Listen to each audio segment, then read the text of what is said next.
Friends, जय श्री राम, राधे राधे। मैं अपने YouTube channel BPSC study with Kajal में आप लोग का स्वागत करती हूँ। कैसे हैं आप सब? उम्मीद करती हूँ कि बहुत ही ज़्यादा अच्छे होंगे। और वो हाउसवाइफ जो पढ़ना चाहती हैं लेकिन पढ़ नहीं पाती हैं, उन लोगों के लिए मैं एक वीडियो, आप लोग बोल रहे थे कि वीडियो लेके आइए, तो उन लोगों के लिए मैं एक वीडियो लेके आ गई हूँ। तो ये वीडियो खास उन हाउसवाइफ्स के लिए हैं जो कि पढ़ना चाहती हैं लेकिन पढ़ नहीं पाती हैं। तो चलिए आज इस वीडियो की शुरुआत करते हैं और मैं इस वीडियो के माध्यम से कुछ टिप्स एंड ट्रिक्स बताऊंगी जिसके माध्यम से आप अपने पढ़ाई को आगे कंटिन्यू कर सकते हैं। और जैसे मैं अपना टाइम मैनेज करती थी जब मैं वहाँ घर पे रहती थी तब, तो वो समय आप लोग को यहाँ पे बताऊंगी। और मैं यहाँ पे रह के कैसे पढ़ रही हूँ वो सभी बताऊँगी आप लोगों को। तो चलिए आज के वीडियो की शुरुआत करते हैं। तो सबसे पहले हम पढ़ाई की शुरुआत कहाँ से कर सकते हैं? तो फर्स्ट नंबर टिप्स है कि सबसे पहले पढ़ाई हम सुबह में कर सकते हैं। तो आप कोशिश कीजिए कि अगर आपका टाइमिंग सुबह 6 बजे उठने का है तो उसको थोड़ा सा धीरे धीरे करके टाइम को और पहले कीजिए और 4 बजे उठने का कोशिश कीजिए। क्योंकि जब मैं स्टार्ट की थी पढ़ाई तो पहले सुबह में ही मैं पढ़ती थी, या इस टाइम को आप रात में भी शिफ्ट कर सकते हैं अगर जिस टाइम आपको कंफर्टेबल फील हो उस टाइम। तो सीटेट के टाइम में मैं रात भर पढ़ती थी और दिन में थोड़ा बहुत सो लेती थी, लेकिन यहाँ पे आने के बाद मैं सुबह में उठ के पढ़ती हूँ। तो सुबह में आप 4 बजे उठ के पढ़ाई कर सकते हैं। उस समय हमारा माइंड एकदम रिलैक्स रहता है, तो कुछ भी पढ़े तो ज़्यादा दिमाग में जाता है और इधर उधर के बातों में ज़्यादा ध्यान नहीं देना है। अगर पढ़ना है तो सिर्फ पढ़ाई पे ध्यान होना चाहिए। तो सुबह 4 बजे उठना है, 4 साढ़े 4 इस टाइम के बीच अगर हम उठेंगे तो 6 बजे से पहले हम पढ़ सकते हैं। अगर हमारा काम का टाइम स्टार्ट होता है 6 बजे तो उससे पहले जितना भी टाइम हम कोशिश कर सकते उतना देर हम पढ़ सकते हैं। तो 4 बजे उठ के हम 6 बजे तक पढ़ सकते हैं 2 घंटा, और नहीं तो 4:30 में भी नींद खुले तो 1.5 घंटे पढ़ सकते हैं आराम से अपने टाइम के हिसाब से। जिस समय से आपका काम स्टार्ट होता है उससे 1-2 घंटे पहले उठने की कोशिश कीजिए। और सेकेंड हम पढ़ सकते हैं दोपहर में 12 से 1 बजे के बीच। हमारा काम कितना भी काम हो घर में लेकिन फिर भी काम ख़त्म हो जाता है, तो उसके बाद हम उस टाइम भी पढ़ सकते हैं 12 से 2, या 1 बजे भी काम ख़त्म होता है तो वहाँ से 1 से लेकर 3 बजे के बीच में। और थर्ड स्लॉट हम पढ़ सकते हैं, या फिर शाम में जिसको टाइम मिलता है वो शाम में पढ़ सकते हैं। अगर शाम में अगर मौका नहीं मिल रहा है तो उस टाइम को हम रात में शिफ्ट कर सकते हैं। रात में 2 घंटा 8 से 10 या 9 से 11, उसके बाद हम सो जाएंगे तो फिर 5 घंटा काफ़ी है सोने के लिए। और दिन में थोड़ा बहुत टाइम मिले तो उस टाइम भी सो ही सकता है इंसान। तो 5 से 6 घंटा सोने का टाइम बनाइए और बाकी बात जितना बीच में छोटा छोटा टाइम मिल रहा है उसको पढ़ाई में यूज कीजिए। और सेकेंड टिप्स है कि हम अपने छोटे छोटे टाइम को भी यूज कर सकते हैं। अगर बीच बीच में काम के बीच में अगर 10 से 15 मिनट का टाइम मिल रहा है तो उसमें हम एक छोटा सा टॉपिक कंप्लीट कर सकते हैं। जैसे हमारा हो गया व्याकरण का टॉपिक, उसमें व्याकरण है संज्ञा, तो संज्ञा को मुश्किल से अगर अच्छा से समझना है तो आधा घंटा काफ़ी है उसके लिए।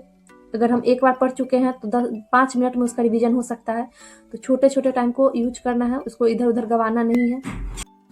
अगर काम के बीच में हमें 15 मिनट का भी टाइम मिल रहा है तो उसको गंवाना क्यों है, और इधर और उसको हम अगर यूज करें तो एक टॉपिक हम उस टाइम में आराम से कंप्लीट कर सकते हैं।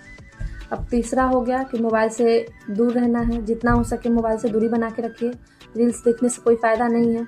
अगर उस टाइम को हम यूज करें पढ़ाई में तो ज़्यादा अच्छा रहेगा, क्योंकि रील्स देखने से क्या होगा, हमारा टाइम ख़राब होगा, हमारा फ्यूचर भी ख़राब होगा और इधर उधर की जैसा दिमाग में चलता है वैसा रील्स भी आता है फ़ोन में, तो और ज़्यादा उसमें हम लोग घुसते चले जाते हैं। तो उससे अच्छा है कि उस टाइम को हम अपने पढ़ाई में यूज करें। और चौथा टिप्स ये है कि हम निगेटिव लोगों से दूर रहें जितना हो सके, क्योंकि निगेटिव लोगों की बातें हमारे दिमाग में इतना इफेक्ट करता है। पॉजिटिव बात उतना जल्दी दिमाग में घुसता नहीं है, लेकिन निगेटिव बात ये होता है कि अगर कोई बोल दिया तो वो मेरे दिमाग में चलता रहता है कि उसको कैसे हमको बोल दिया। तो उन सब पे ध्यान नहीं देना है। ठीक है, बोल दिया चला गया, तो 5 मिनट के लिए कोई बोल देगा, लेकिन इसके वजह से हम अपना पूरा दिन पूरा टाइम ख़राब कर ले, ये तो सही नहीं है। इससे अच्छा है कि जो 5 मिनट में हम सुने वहीं पे छोड़े और आगे बढ़े। भगवान ने हमें 24 घंटा दिया है। अगर कोई हमें 5 मिनट उस बीच में से 5 मिनट कोई बोल के चला गया तो उसके वजह से हम अपना पूरा 24 घंटा बर्बाद नहीं कर सकते हैं। मान लीजिए 1 घंटा किसी चीज़ को दे दिए, अगर कोई हमको बोल के गया 1 घंटा बोल के गया, इसकी वजह से हम अपना 23 घंटा बर्बाद तो नहीं कर सकते हैं। उससे अच्छा है कि वो बात वहीं पे छोड़े और आगे बढ़े। और जो भी निगेटिव बोलता है, अपने फैमिली को तो नहीं छोड़ सकते हैं लेकिन उनके बातों को इग्नोर ज़रूर कर सकते हैं, अपने दिमाग में चलने से उसको रोक सकते हैं, क्योंकि अपने माइंड पे अपना कंट्रोल होना बहुत ज़रूरी है। तो बस यही है कि हम निगेटिव लोगों से दूर रह सकते हैं और अपने आप को उससे प्रोटेक्ट कर सकते हैं, क्योंकि निगेटिव बातें हमारे अंदर जो भी पॉजिटिविटी रहता है उसको और ज़्यादा मार ही देता है। तो निगेटिव चीज़ से दूर रहना है, पॉजिटिव चीज़ पे ज़्यादा ध्यान देना है। और चौथा टिप्स ये है कि जब हम काम करते रहते हैं, खाना बनाते रहते हैं, तो ऐसा नहीं है कि हमारा दिमाग खाली रहता है, उस टाइम भी कुछ ना कुछ हमारे दिमाग में चलता रहता है। तो और ज़्यादातर ये होता है कि हाँ, उससे ये झगड़ा हुआ था और वो हम ये कैसे बोल दिया, उसको क्या जवाब दे कि उसको और ज़्यादा बुरा लगे। तो वो सब नहीं करना है। जो हम दिन में पढ़े हैं उसका रिकॉल अपने दिमाग में कर सकते हैं। जो भी हम पढ़ें या फिर कोई टॉपिक ही पढ़ लिए, तो उसका एग्जाम्पल ही, तो 1-2 एग्जाम्पल हमारे कॉपी में है, उससे रिलेटेड हम और एग्जाम्पल बना सकते हैं अपने दिमाग में। जैसे में हम लोग संज्ञा ही चैप्टर पढ़ें, तो संज्ञा चैप्टर पढ़ लिए, मान लिए कि संज्ञा चैप्टर पढ़े, तो उसका 1-2 एग्जाम्पल हमारे कॉपी में है और एग्जाम्पल हम अपने दिमाग से ढूंढ सकते हैं। अगर हम खाना बना रहे हैं उस टाइम पे हम सोच के उसका एग्जाम्पल ढूंढ सकते हैं।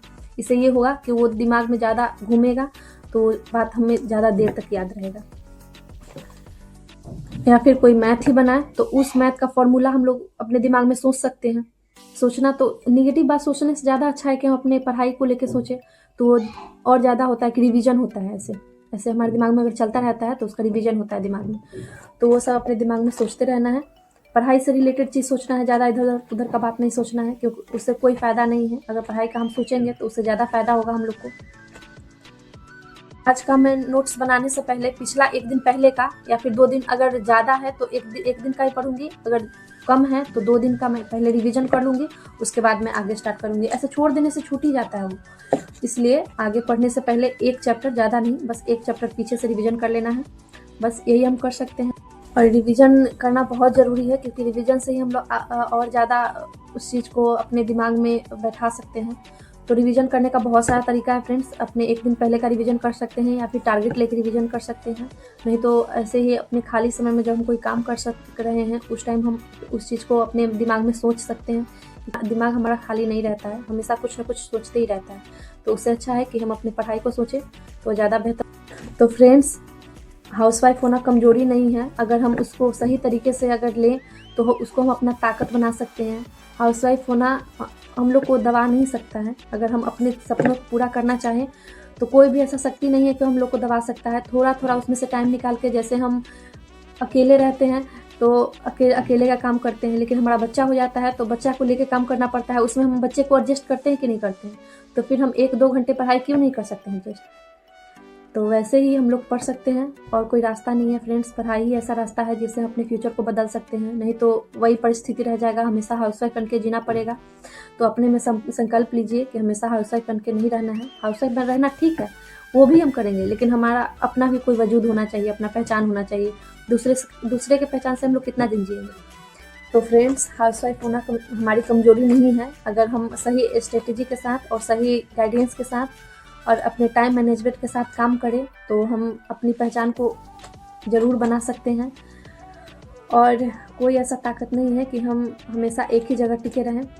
हम अपने मेहनत से अपने भविष्य को बदल सकते हैं। बस अपने में पॉजिटिव एनर्जी रखिए और उसके साथ काम कीजिए। और एक दिन में नहीं, लेकिन एक दिन तो ज़रूर हमारा फ्यूचर बदलेगा, हमारा कंडीशन बदलेगा। बस इसी व्यू से अपना काम करते रहिए और अपना 100% दीजिए। मुझे भरोसा है कि जैसे मैं कर रही हूँ वैसे आप लोग भी कर पाएंगे, क्योंकि मैं भी एक प्रॉपर हाउसवाइफ रह के आई हूँ। अभी मैं बस कुछ महीनों से यहाँ पे रह रही हूँ, और उससे पहले मैं जब घर पे रहती थी तो सब सारा काम करते हुए मैं पढ़ाई की हूँ। तो मैं इस सिचुएशन को समझ सकती हूँ, लेकिन थोड़ा थोड़ा टाइम निकालिए और इधर उधर के बातों पे कम ध्यान दीजिए। और क्योंकि इधर उधर आपका फ्यूचर नहीं सिक्योर कर सकता है, आप खुद अपना कर सकते हैं। तो बस इधर उधर के बातों पे ज़्यादा ध्यान नहीं देना है, खुद पे ध्यान देना है, अपने पढ़ाई पे ध्यान देना है, अपने आप को हमेशा पॉजिटिव रखना है और भगवान का नाम लेके अपने काम को शुरू कीजिए। और बस आज के वीडियो के ही ख़त्म करते हैं, तब मिलते हैं अगले नेक्स्ट ब्लॉग में। तब तक आप लोग को जिस भी टॉपिक पे वीडियो चाहिए होगा आप लोग बताइएगा। मैं अपना जो रियल लाइफ जी रही हूँ उसे रिलेट करके मैं बताऊँगी कि कैसे क्या करना है। लोगों को मेरा वीडियो अच्छा लगे तो प्लीज़ मेरे चैनल को सब्सक्राइब कीजिएगा, और जो लोग नए हैं वो भी मेरे चैनल को सब्सक्राइब कीजिएगा। और मेरा वीडियो अच्छा लगे तो उसको लाइक भी कीजिएगा, अपने फ्रेंड्स के पास शेयर कीजिएगा। तब तक के लिए बाय बाय, टेक केयर, अपना ख्याल रखिएगा। और हंसते रहिए, मुस्कुराते रहिए। मिलते हैं नए स्टडी व्लॉग में, नई बातों के साथ, कुछ नई एनर्जी के साथ। तब तक के लिए बाय बाय, टेक केयर।